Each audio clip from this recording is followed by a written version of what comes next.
and players smile. But Michael Jordan is not only the best basketball player, but he's the most exciting basketball player to ever play. Tatum fires away, pumps it in, 51 for Jason Tatum. The Big Three NBA podcast is powered by PrizePicks and the Game Time app. Hey everyone, welcome into this episode of the Big Three NBA podcast. The usual crew is here. Sherrod Blakely, Gary Washburn, I'm Kwani Lunis, and we are reconvening right as the Celtics preseason has come to a close. The Celtics 4-1 in preseason play, but also more importantly, it's time for the regular season. But before we get right into that, let's talk about that last game, that loss against Toronto. What would you say was your biggest takeaway from their first loss so far in the new season?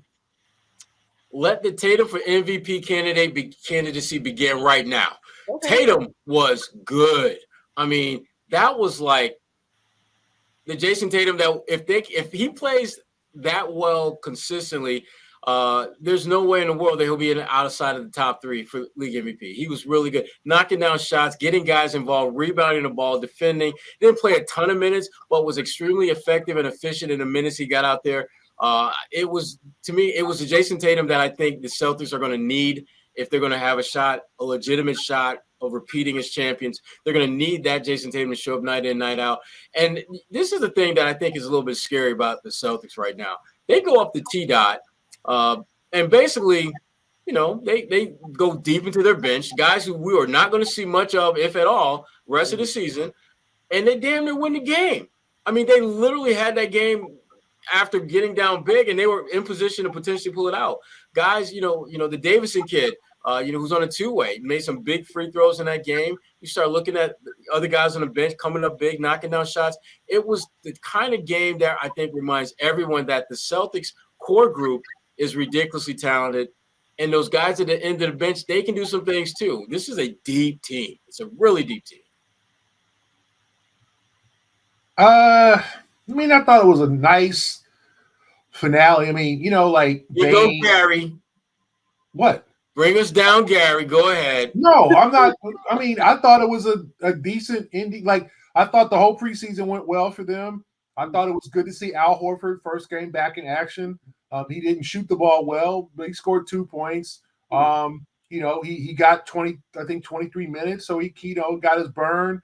He said he felt good after the game. The main goal of this game was to keep everybody healthy. He didn't want any injuries, no pulled hamstrings, nothing that could affect the impact of the early season. Nothing came out of that. I thought their defense, Toronto hit a lot of tough shots.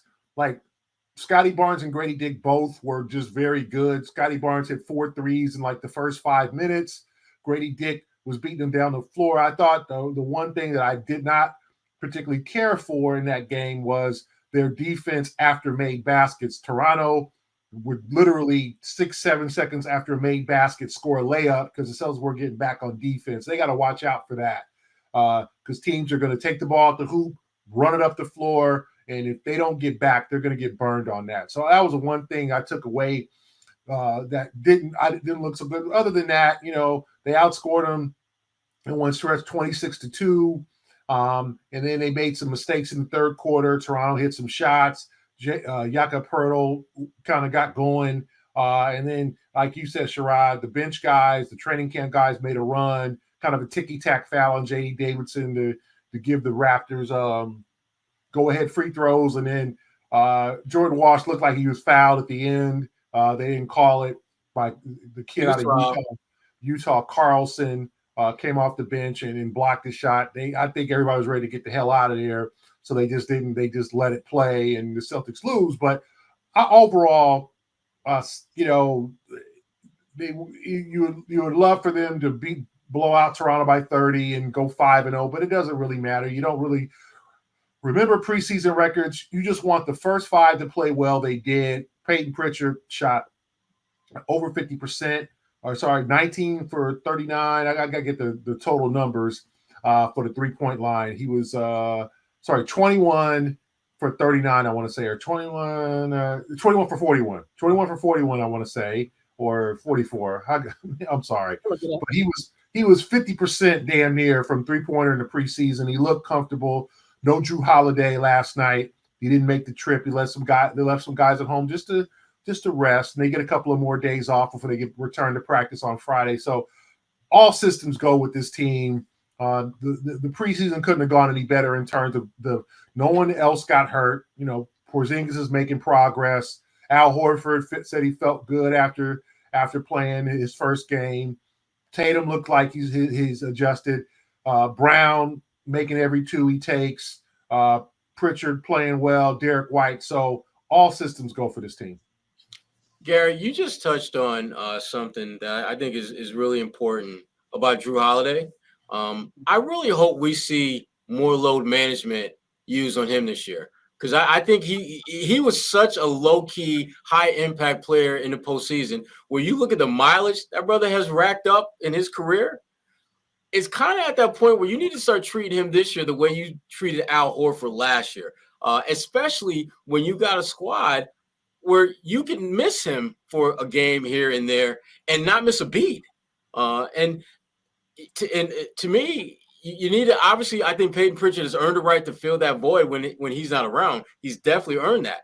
But if you're looking to add some depth on the bench with Peyton moving to that starting lineup for Drew from time to time, you might want to turn to your boy, Gary, Lonnie Walker, the fourth.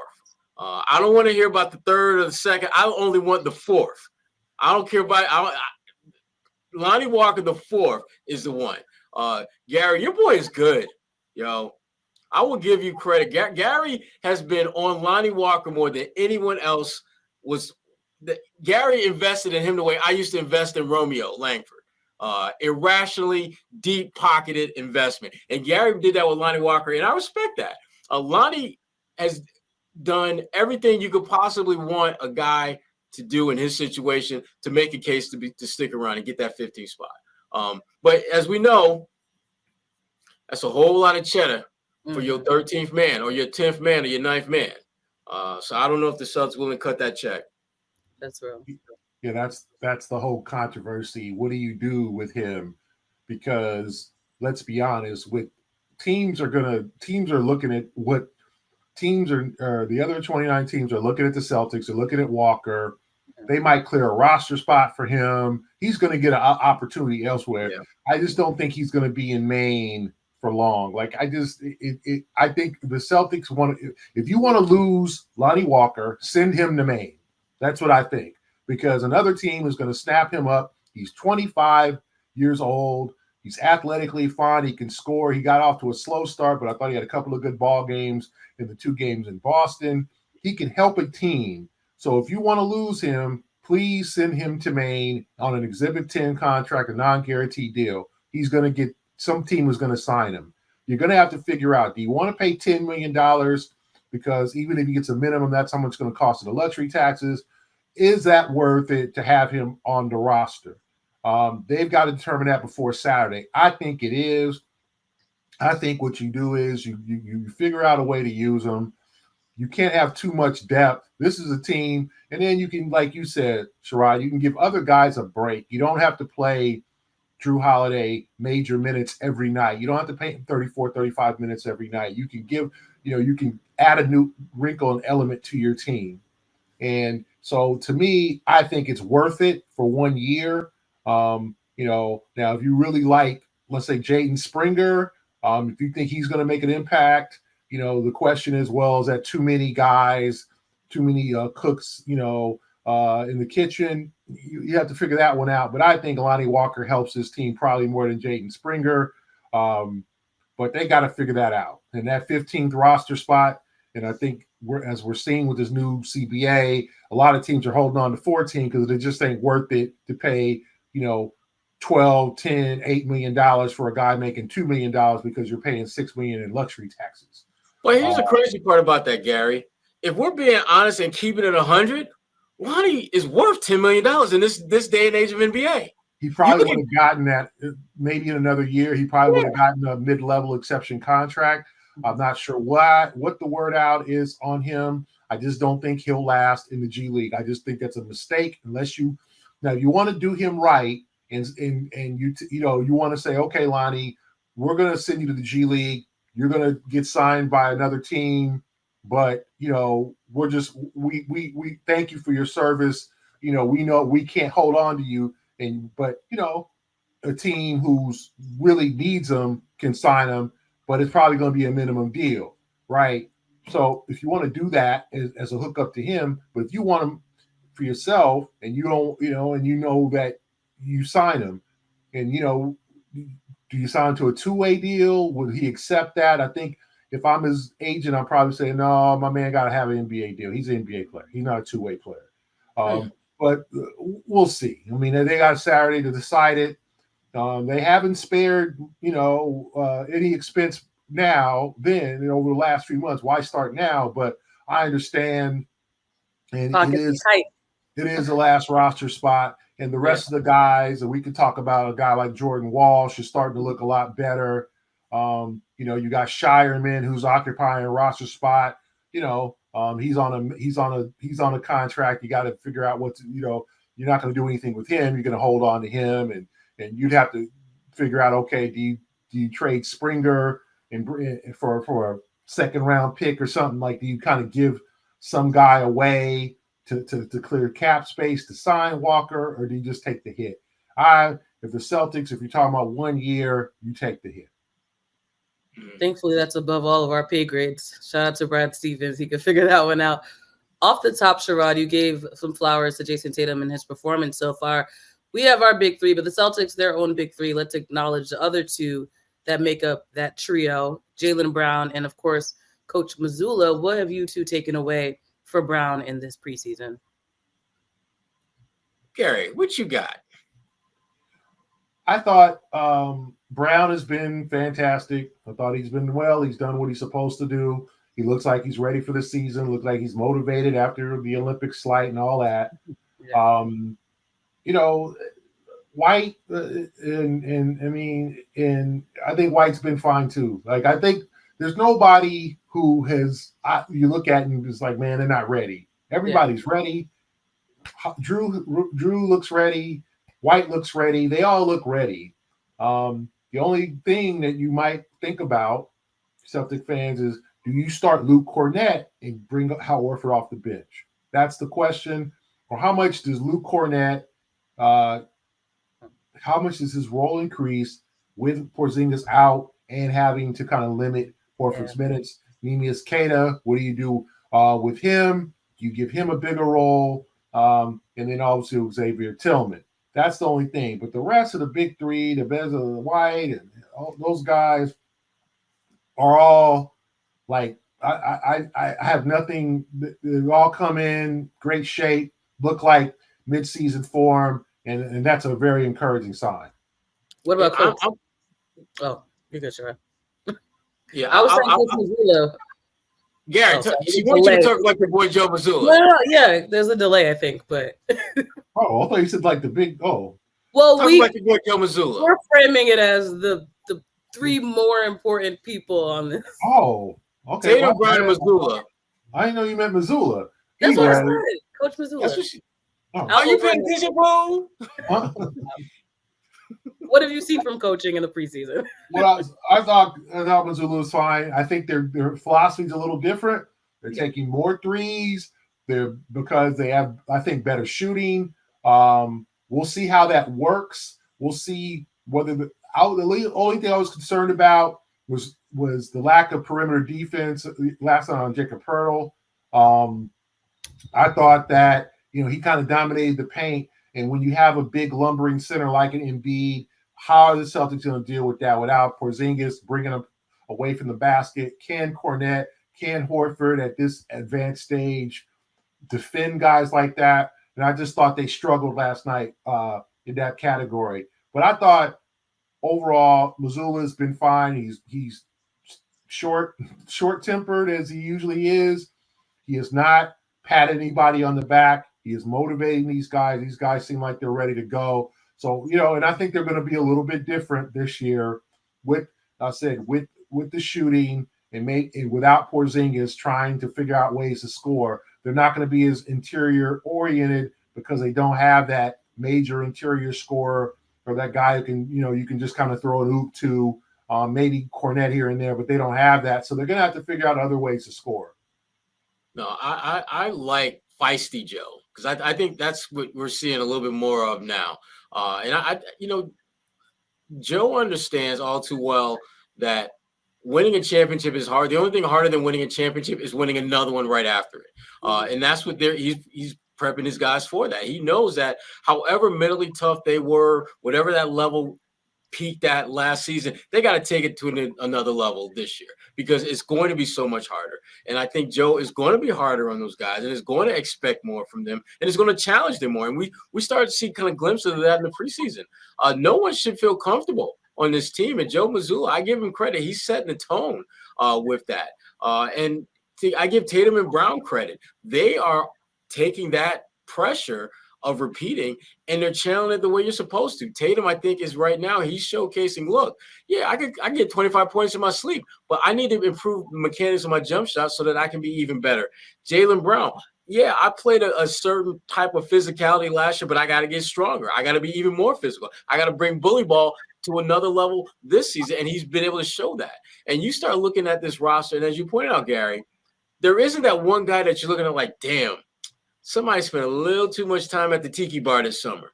Somebody spent a little bit too much time, doing the wrong kind of pull-ups. Doing these kind of pull-ups instead of just absolutely working on the body. They don't have any guys like that this year. You look at their roster. I mean, those guys look physically like they're damn near mid-season shape. Yeah. And that, to me, the things that scare, I think, most teams about the Celtics right now is, one, they brought the entire band back. Two, they brought the entire band back, and damn near all of them are as good or better in some facet of their play as they were. And three, the end of their bench is deeper than they were now. I mean, they got a guy who's on a damn Exhibit 10 contract who can get you 20 points on any given night. That's how incredibly deep they are. And if you don't got to be scared of the Celtics. You don't, no, absolutely not. But when the ball goes up and you find yourself down by 15 points 3 minutes to the game, then you're going to realize, damn, they haven't even opened up the vault yet of the riches they got on this squad, and we're getting our head smashed. This team, to me, their biggest challenge is buying the hype, because to me, the hype is real. We're not talking about them as if that we think they might be able to do this, and we think this guy might be able to do that. Dude, this is the beautiful thing about this team is that all the talk and adulation that people have for them is based on what they've done. Not on what we think they can do, not on what we, in a best case scenario, this can happen. This is who they are. This is what they do. And this is what you got to deal with. And looking at Tatum, looking at Brown, looking at Joe Mazzulla, and just the roles that they play in this team's growth and success, I just don't see a lot of paths for teams to knock them off the top. I just don't. Prize Picks is the best place to get real money sports action. With over 10 million members and billions of dollars in awarded winnings, Prize Picks has made daily fantasy sports accessible to all. You just pick more or less on at least 2 players for a shot to win up to 100 times your cash. Run your game all season long on Prize Picks. You can now win up to 100 times your money on Prize Picks with as little as 4 correct picks. Prize Picks is the only real money daily fantasy platform with an injury insurance policy, so your lineups stay in play even if one of your players gets injured. If your player leaves in the first half and doesn't return, Prize Picks keeps your lineup live. Prize Picks also offers weekly promotions that can lead to big payouts like Taco Tuesday. Each Tuesday, Prize Picks discounts select player projections up to 25% to provide even more value for your lineups. Sign up today and get $50 instantly when you play $5. You don't even need to win to receive the $50 bonus. It's guaranteed. Make your picks in less than 60 seconds and turn your sports opinions into real money all season long on Prize Picks. This week on Prize Picks, I'm looking at the football board and selecting Justin Jefferson for more than 83.5 receiving yards and Patrick Mahomes for less than 267.5 passing yards.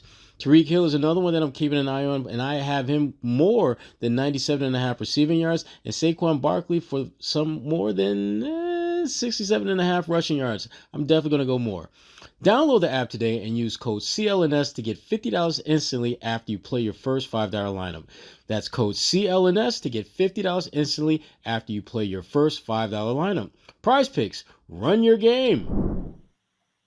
Well, final look at the preseason before we are officially over it. Let's look at 3 big preseason winners: Luke Cornett, Lonnie Walker the 4th, and Jordan Walsh. Who do you two think has the best shot of making a major impact this regular season? Even though we've kind of touched it already. I'm going to go with Luke. I'm going to go with Luke. I want to go with Lonnie, but I'm going to go with Luke simply because Luke could potentially be in that starting lineup. And I do think as the season progresses, I think Luke will have moments where he'll be with the first group and obviously moments where he won't.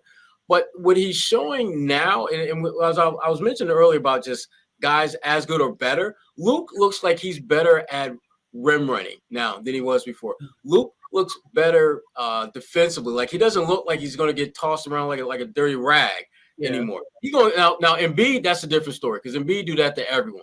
But Luke, he just looks more like an NBA player. And the thing that had always frustrated me about Luke Kornet was he would get into the game and seem to be happy and complacent with just simply setting screens. He's actually positioning himself to be more of a threat on offense, and they're going to need that from him, particularly when you look at Al's game and where Al's game is just, let's be honest, Al's on the other side of the mountain, that downward spiral, and that's okay because Al has done a lot of great things in this league, and he's definitely – I love the fact that, when they won that chip, went back to the Dominican Republic, got his flowers, got the key, got the whole shebang. Love that for Al. But the reality is he's just not the same player. He doesn't make the same kind of impact just because Father Time always wins. Luke has an opportunity to really position himself to be a player that the Celtics can lean on. I think his rebounding is much better than we've seen in the past. I think his defense has gotten better. And again, he's starting to make himself present and available as a scorer. And the thing that Gary said I thought was interesting was when he talked about how offensively they might be a little bit different just because of just how they're made up. I really wish Joe would just take only one page out of the Doc Rivers playbook and find a way to utilize one player the way Doc used Avery Bradley. Avery Bradley could not score much at all, but those baseline cuts and just that off the ball movement that Avery played with, he gave them another scoring option that teams couldn't really defend because you're not worried about your fifth option. You're thinking about, I got to deal with Paul Pierce. I got to deal with Ray Allen. I got to deal with these, Hall of Famers. I ain't got time to worry about this little 6'2", rabbit running around here. But then next thing you know, he got 5 layups and 10 points in like 8 minutes. And then, so now you got a problem. I wish Joe would come up with some type of way to utilize, I look at a guy, for example, like Lonnie Walker. If he's on your active roster, Lonnie could be that guy. Whether it's cutting to the baseline, whether it's just freeing him up. Because if you put Lonnie Walker on the floor with Jason Tatum, Jaylen Brown, Derek White, and any other player, at worst, he's your 4th or 5th option. I got a 20-point scorer as my 4th or 5th option. And if when Porzingis comes back and you put, my goodness, I'm hoping that Joe comes up with 1 or 2 wrinkles offensively to utilize his players in a way that teams just don't see coming. And I see having guys being able to score off of really sharp, crisp cuts to the basket off ball movement. I see that as a way that they could actually steal a few points without really doing anything significantly different or drastic to what they do offensively. I wish Joe would just come up with just 1 or 2 sets like that. Just give me like 4 points a game like that. If I get 4 to 6 points, because that all of a sudden, for whoever is getting those points, it makes them feel more involved in what the offense is doing. And for the opponents, it becomes another thing you got to worry about. And that's what you want. You don't necessarily need guys to score a bunch of points. You need teams to worry about a bunch of guys scoring points. I mean, I agree. I think obviously with Kornet having more equity in terms of the franchise and the confidence of Joe Mazzulla, he'll play more, he'll contribute more. I'm intrigued to see what Jordan Walsh can bring, age 20, second year. And like a lot of these youngsters, probably came out of school too early, wasn't ready for the league last year, but playing with more confidence and had a real rough summer league. We're playing with more confidence now. I was impressed with what I saw last night. Just his overall flow. He's getting into the rhythm of the game. He's not acting like I guess you can use an example. Like you look at Bronny James. Now I watched the Warriors-Lakers last night, and Bronny is like that freshman kid playing in a varsity game. He's just trying to stay out of people's way. He's just kind of running around. He's not aggressive. If he gets the ball, he passes it and sets a screen. Or it's shoot it, Bronny, and he shoots it, he misses it or whatever. Like, that's the stage he's at. And that was a stage Jordan Walsh was at last year. Now he seems like all those months, weeks playing with Tatum, playing with Brown, that he's kind of learned, okay, I got to act like I belong here. I got to fake it till I make it. Even though I'm still only 20, I still probably should be at the University of Arkansas he would be only entering his junior year, believe it or not. I mean, he left as a freshman. He has got to act like he belongs. That's how you stay in the NBA. You can't do the deer in headlight thing too long. And I'm impressed with how he has adjusted after a tough summer league, because I think the expectations were, okay, second summer league, he's not the young guy anymore, even though he's still really young. He's going to go out there and show us some things, and he really, really pressed.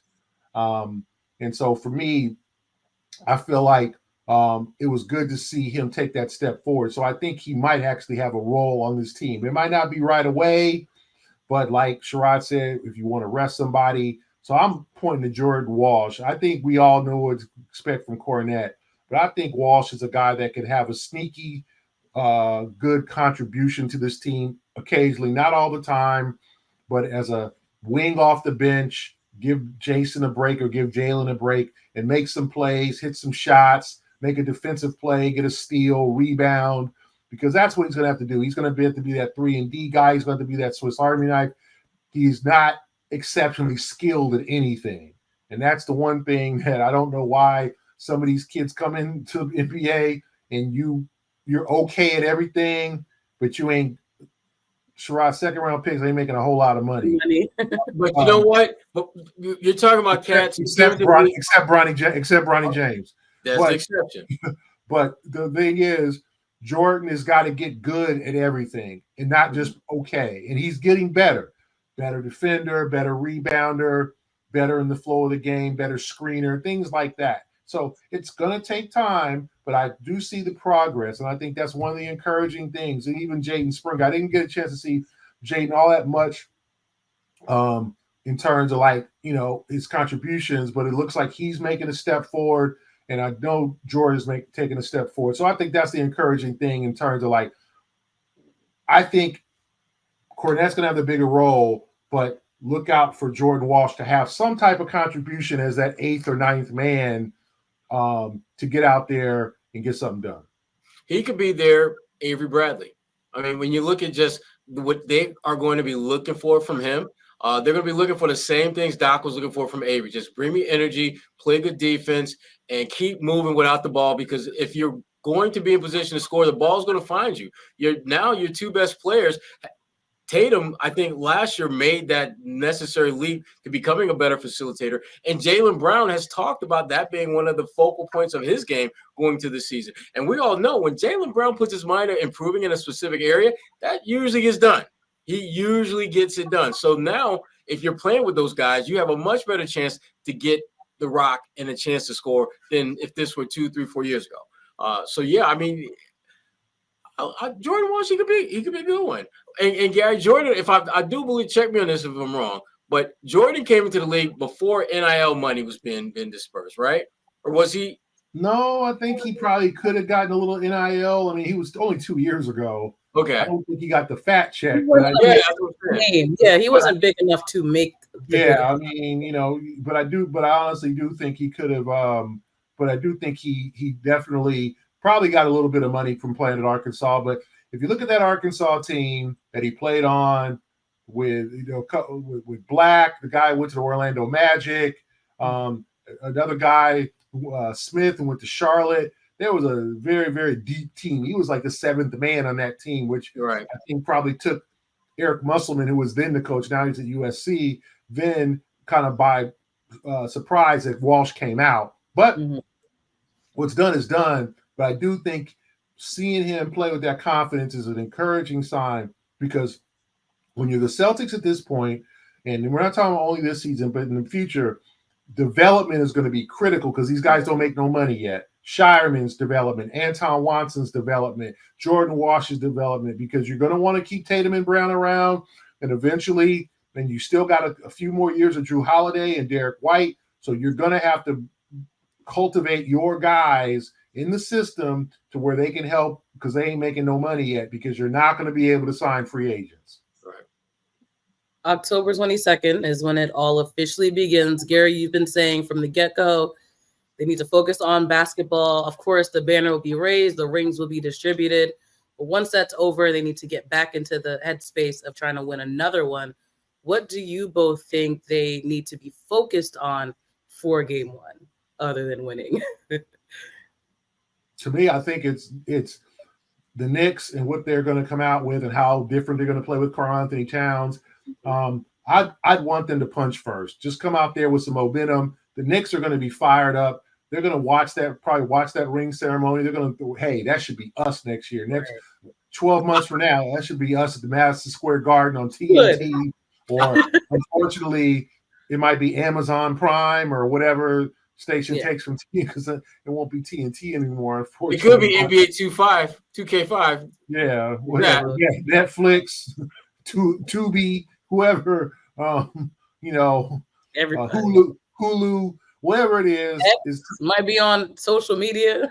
Yes, could be on Twitter, HBO Max. On Twitter. Yeah, BET. Anyway, plus. Yes.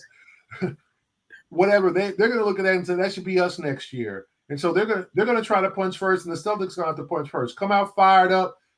Home fans are going to be raucous. Everybody's going to be excited and emotional with getting the rings and watching that banner raised. But you got to come out there and be ready because the Knicks are going to be ready. Anunoby don't like the Celtics. Mikal Bridges don't like the Celtics. Towns all of a sudden he ain't like the Celtics. Brunson, none of them do like the Celtics. They ain't there to play the part and be a patsy. They there to smash. You remember that game years ago? I think it was it might have been Miami. What team, Sherrod? You remember? Like 15, where we go with that. It was like the 07 Heat. I think they played the Bulls on opening night, and the Bulls beat them by like 40. Or whatever. It was like years ago after the Dwayne Wade championship when they beat Dallas before LeBron got there. That 07 and the Bulls just. That's when I was a Heat fan. Fun fact. Embarrassed them on opening night at the house at Miami. The Celtics don't want to be that guy. Don't be that guy. Don't get smashed at home. Be prepared, mentally prepared, physically prepared. Enjoy the ceremony, but put them rings away, take them to the back, and get ready to ball because the Knicks are going to be ready. I don't think that's going to be an issue with this group. I don't, because their post-championship journey, whatever you want to call it, was unlike any other post-championship. It wasn't as joyful and as, man, this was awesome that we won a championship. It was like, damn, our best player cannot play on the Olympic team. Damn, our second best player who got NBA Finals isn't even on the damn team. Damn, there was our head coach, one of the youngest coaches in the NBA, has a championship. He can't even get one damn vote from the GMs as one of the best coaches. This team is not going to be lacking. Chris Finch in Minnesota did.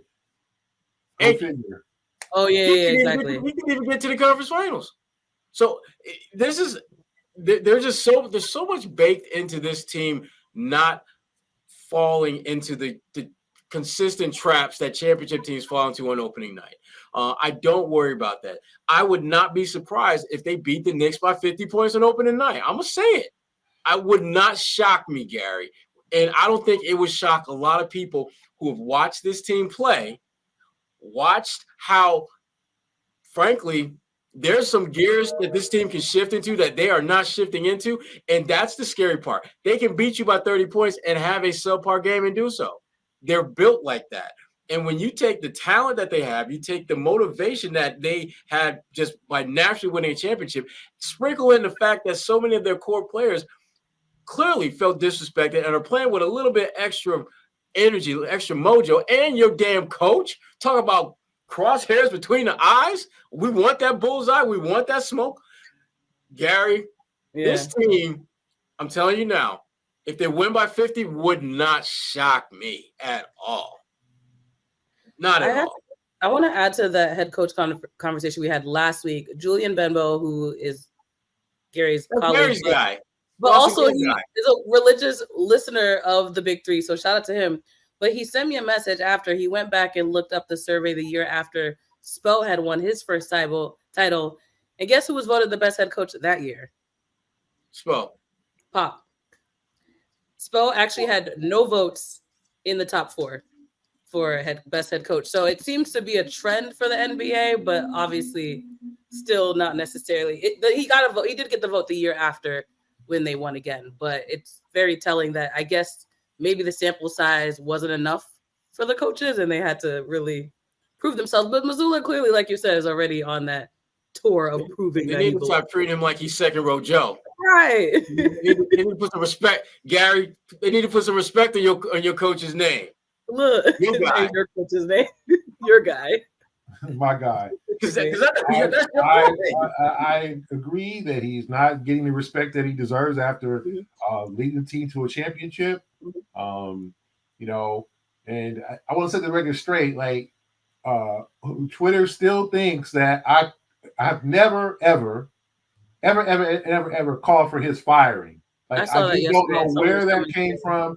Honestly, a colleague of mine at the Globe called for his firing and then wrote a column and said he was wrong, which I respect that.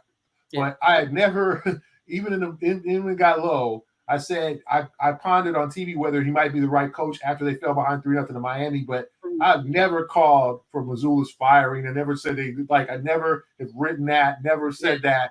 So I don't know who keeps saying I think people love hating you, and they really just think you're the biggest hater. Yeah, which is fine. They create narratives. It's not even about being a hater. And then, like, I run into Scal in Toronto. Goes, well, yeah. Every time they take a lot of threes, we mention your name on the air. So that leads this narrative that I hate threes and I'm upset that which is funny. I got a lot of things in my life to be upset about. That the taking threes ain't one of them, folks. Yeah. Like, believe me. Like, if they take 60, I still got a job tomorrow. Like, I'm not, let's worry about bigger things. But I didn't want to set the record straight. Like, I have great respect for Mazzulla. I think he's a great coach and he's a rising coach. So I think he's number one coach in the league. No, I think there's other coaches who are more established, but he's only in his third year. He's not supposed to be the top of the league. If he was the top of the league, it's like ain't nobody the best player in the league in the third year except maybe Michael Jordan. And even him in his third year wasn't the best player in the league yet. He was getting there. So I think Mazzulla should use that as fuel that he didn't get a vote. And who knows what the future holds for him in terms of maybe getting a coach of the year. But I think obviously if you lead a team to a second successive championship that's heavily favored, it's unlikely to get coach of the year. Some other coach is going to get coach of the year who maybe led a team to the conference finals or whatever. So the respect's not going to be there for Joe overall from the voters or the media or whatever. He's going to have to earn it himself, which he has done. And I don't think he really particularly cares what people think of him. And that's another thing. Joe gives two expletives what you think of him as a coach, as long as his guys like him. And his guys like him. The players like him. They know he's off the chains. He's got his ways, just like I like Sherrod. Sherrod's crazy. Sherrod's off the chains. We still like him. Why do you love Joe Mazzulla so much? I still like him. Like, Joe Mazzulla, that's my guy. He's Sherrod crazy. Like we all know. Kwani, Sherrod off the chains. Sherrod might have one screw loose. One. We're all a little insane. He might have 11. He might have 11 donuts in the box instead of 12. But that's because I ate one. And I'm gonna eat yours. I ate one of mine and I'm gonna eat yours. But we love Sherrod. Sherrod's our guy. So it's the same with Joe. I think his players understand. He might have a little, something not quite, but he's unusual guy, but they love him. And that's all that matters is that they love him. We don't have to love him as media. I have a high lot of respect. I think Joe's a great guy. He's unusual. And I watched, it was funny last night at this reporter, this Spanish reporter. I've seen him only in Toronto. I think he's based in Toronto. He asked Mazzulla, which was an interesting question, but you gotta, when you ask Joe the off the cuff out of You the gotta question, prep somebody. yeah, you gotta be careful because he might not answer the way you want him to answer it. Mm-hmm. So he asked Vinny Joe, will learn and the this wrong is something we can discuss. Yeah. Would the Celtics be up to playing like the best team in the Euro League and really having a world champion? Right? Ooh. And he asked him, and Joe was like, we'll play. He said, I don't care. Shocker. Because I'll be sitting there when people ask these questions, just like during the finals. He's just glad it's not him now. Yeah, you see that me and him didn't get into nothing during the finals. Yep. I was sitting there chilling. I was like, y'all ask Joe. See what Joe says. Go ahead, Vinny. Go ahead, Vinny Goodwill. Ask him questions. You find out. My favorite one will always be, did you see the royal family? He said, Jesus, Mary, and Joseph. Not having that. Not having it. So Joe was like, I don't care. And he goes, we'll just play whoever's on the schedule. That was his answer. Okay. Right. That was a good question. Like Tatum was like, Tatum, and he asked Tatum the same question. Tatum was like, well, that's kind of, we're living in, it's not really reality. They were going to sit there and play the EuroLeague champ, but, we would never play him. We play him in an exhibition game or in the preseason when we're not serious. But Joe, 5 words. And I was just sitting there like, good try, my man. Good effort. Good try. A for effort. I love Joe. Joe. We all love it. But that's what you get used to. And I said during the finals, I just sat there and all the national reporters and I was like, let them. This is their playground, right? Go ahead. I've been here 82 games. Y'all think it's me. Go ahead. I'm the shit stirrer. Go ahead. See what he says. Basketball season will be here before you know it, and that is great news for Celtics Nation as the Boston Celtics look to defend their league best 18th NBA title. There's no better way to get in on the action than Game Time, which is where you can find the best deals on basketball and football, as well as concert tickets, NFL, and so much more. One of my favorite Game Time features is Game Time Picks, which makes getting tickets to see your favorite teams play live even easier.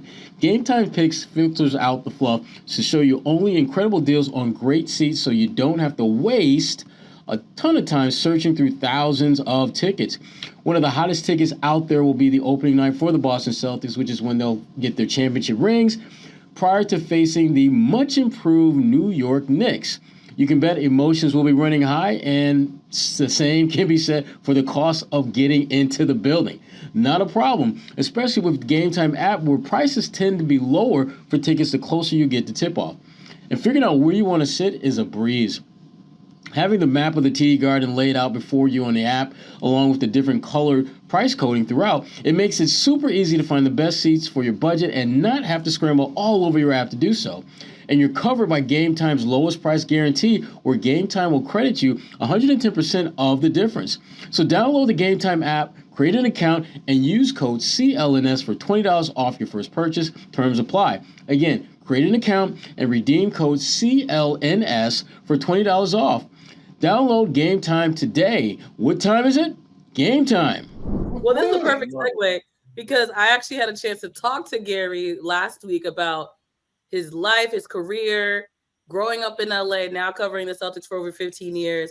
And we did have a conversation about what journalism really is, or at least what it used to be when you two were formally trained. And we do have a conversation about not necessarily showing bias, but as you can see on social media, people still send Gary hate because I think there is this misconception that he's supposed to be rooting for the team, and that's not really how it's supposed to be. So that would be joyful. Gary ain't about joy. There's nothing joyful about Gary. He's not about joy.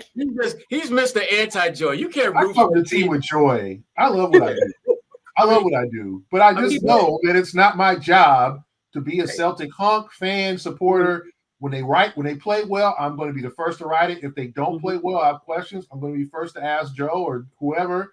And if that's me being a hater, which I think is a term that's thrown around way too much these days, I'm not a hater. I'm just going to ask the fair questions. And Sherrod's the same way, I'm sure, and you're the same way with BC. I'm a big Cal Berkeley fan. I watched my team blow a 25-point fourth quarter lead to Miami a couple weeks ago. I watched them blow a field goal against Pittsburgh. Yeah.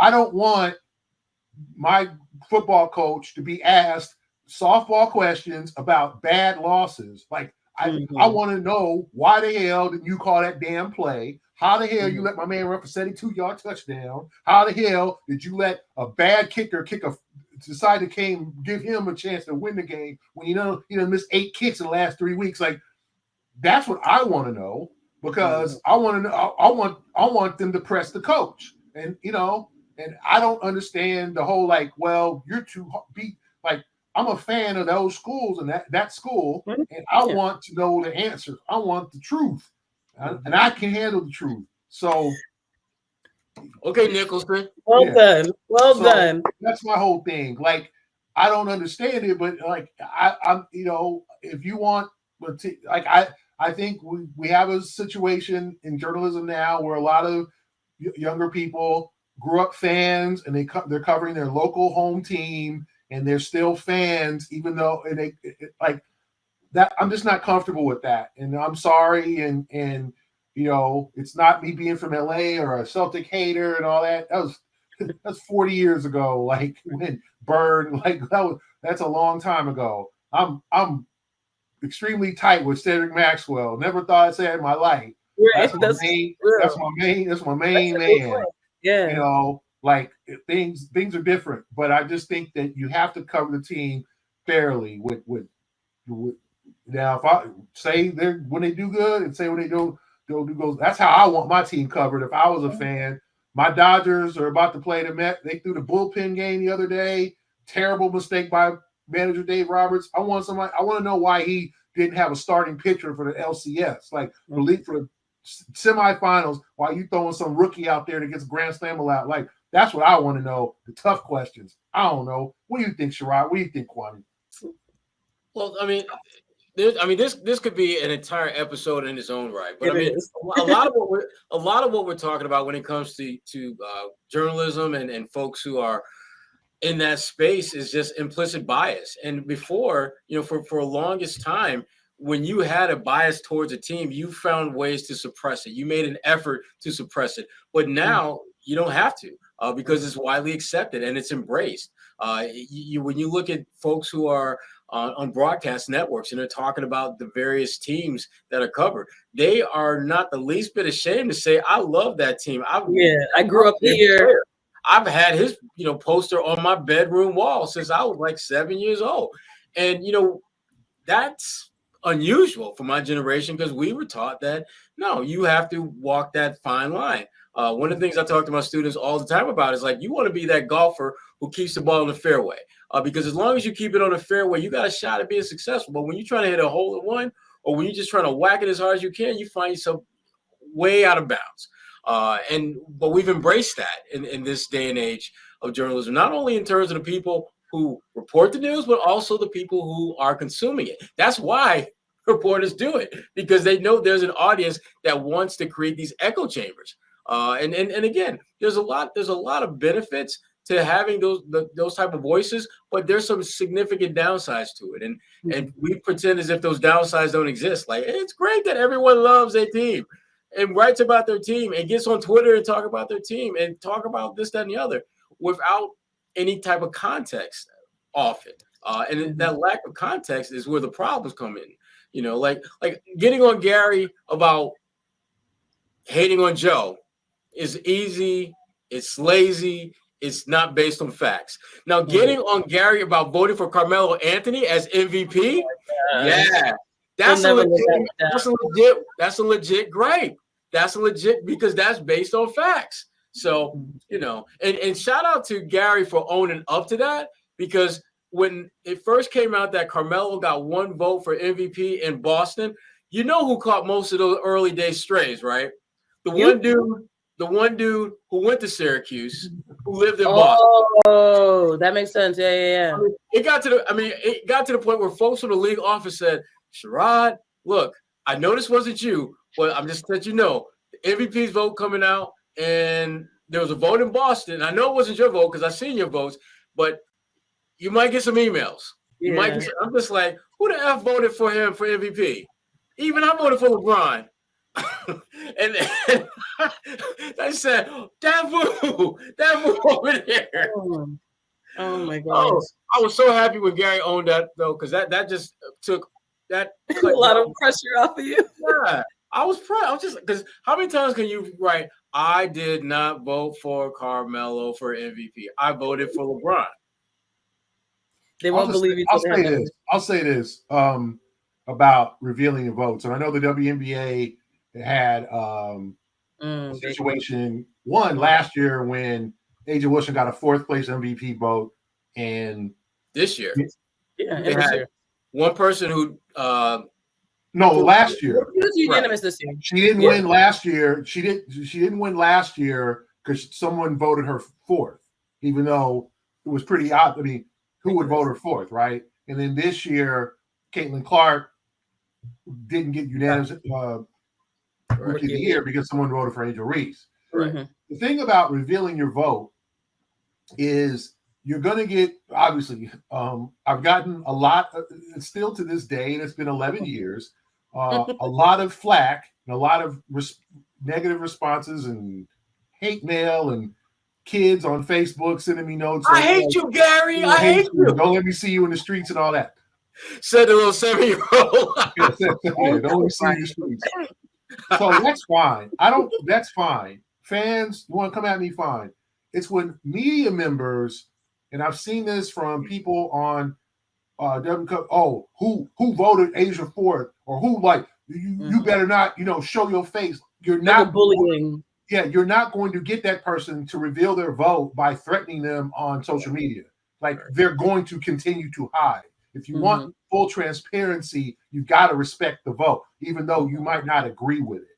And I know voting Angel Reese for Rookie of the Year sounds extremely unreasonable, and I would like to hear the reasoning for it. But if you are threatening, or you're telling that person, I better not see that person, and I've seen other reporters say that about things, or the 4th place vote for Asia, which sounds very unreasonable, you're not going to get transparency because the person is not going to come if they're getting threatened. So unfortunately, you gotta, or let the person come and explain it. And if you want to, I don't care what people think. People disagree with me. I got my stance and I stand by it. Do I think I was, if I vote for the independent candidate for president, not this election, but let's say I wrote for Ralph Nader, and we've had people, or Jill Stein, the Green Party candidate, they're not going to win, but David Duke just endorsed her, the former KKK leader. Oh, that's just a random fun fact that I saw. But if you look at if you vote for them and you could argue, well, they're not going to win. I knew Carmelo wasn't going to win, but that was my vote.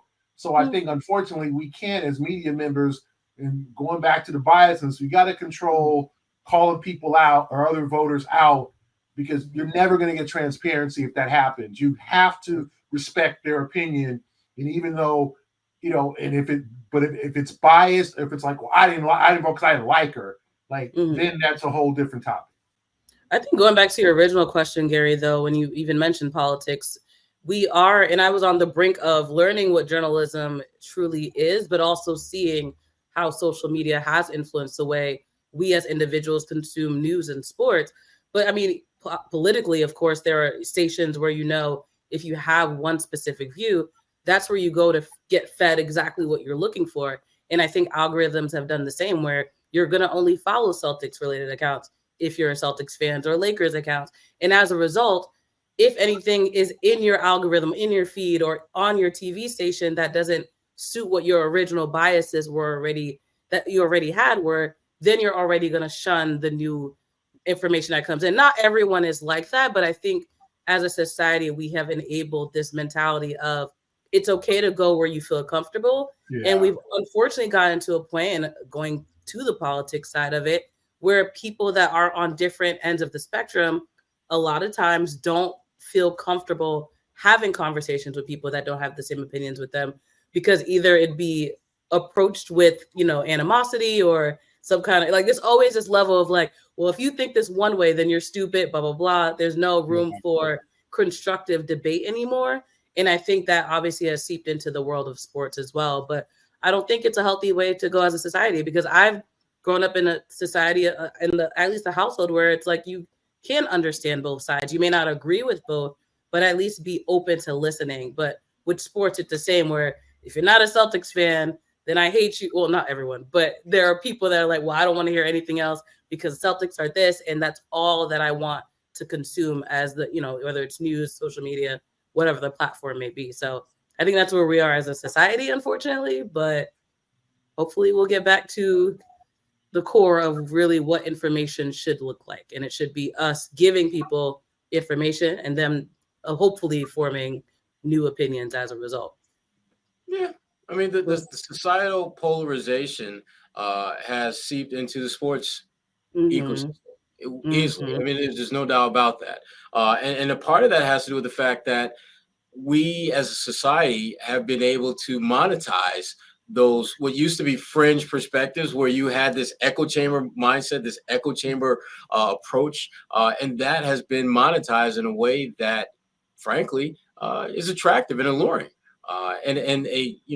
We live in a society where it's about capitalism, and this is part of the capitalism play. This is straight out of the capitalism playbook. What can you do or create or position to generate more revenue, generate more wealth? And it's much easier and much more profitable to hate the Knicks, to hate the Nuggets, to hate Minnesota than it is to acknowledge that they're pretty damn good teams. You just love your team better. And it's just where we're at. It's not fun to be in this place, but it's the reality of where we're at. And so you just try to make the best to do with what you're working with and keep it moving. So. Well, that was a fun little tangent. The conversation I had with Gary is on NBC10Boston.com/Kwani has questions. Sherrod, you wanted to talk about wings before we go? You know what? Okay, this is sad. Okay, now a couple weeks ago, Kwani brought up the fact that she has some wings, Kwani wings at Buff's Pub. I had my doubts about how good they were, and then I had some, and I kind of had to give it up to Kwani for the wings. The wings are pretty damn good. And the first time I went there to get some, I was getting a to-go order, and somebody else was there to get to-go order, and they ordered Kwani wings. And then I went again, and someone else was there to get some Kwani wings. And then my son, who's in town this weekend, he went by there, and to me, he's like the most finicky human being I know. So I'm thinking like, okay, he's gonna come back and he's gonna be like, these wings, they are all right, but they right. All right. He was like, yo, these wings are kind of tasty, yo. I'm just like, what did you do with my son? Because it's not what he do. He don't talk that language. And so I was pleased to find out, talking to Kwani, that proceeds from the wings are going to go to charity. So not only is it tasty, but it's actually there's a cause behind it. So Buff's Pub, Kwani sauce. Yes. In Newton, Mass. In Newton, Mass. You can also buy the bottle if you like it enough. And I told Sherrod, he was like, that would mean I have to cook. So yeah, that's not I would get the wings and they cook it and put them in the wings. I ain't nah. No. But yeah, good, like you said, good cause, good wings. Obviously, shameless plug again. Gary got it. Yes, we have to get him some too. Gary, we played the book 3 weeks in a row, man. Damn. Actually, I have a book right here too. Maybe 4 weeks in a row. I'm a real one, okay? Yeah, I got my. I support my colleagues. Okay, so we plugged the book 4 weeks in a row. Okay, so we good. Anything you need to plug? Because clearly we need you out. All I'm doing is just trying to teach these young folks at BU. That's all I'm doing. That's all I'm doing. If you guys have jobs that you're hiring journalism students, reach out to Sherrod. His students are looking for jobs, internships all the time. All right. Well, we went on a little bit of a tangent, but we appreciate you guys sticking with us. This episode of the Big 3 NBA podcast right before the regular season tip-off. We'll be back next week with a review of what ends up happening during that game, before that game, after that game. But until then, for Sherrod Blakely and Gary Washburn, I'm Kwani Lunis. We appreciate you listening. It's time for the season.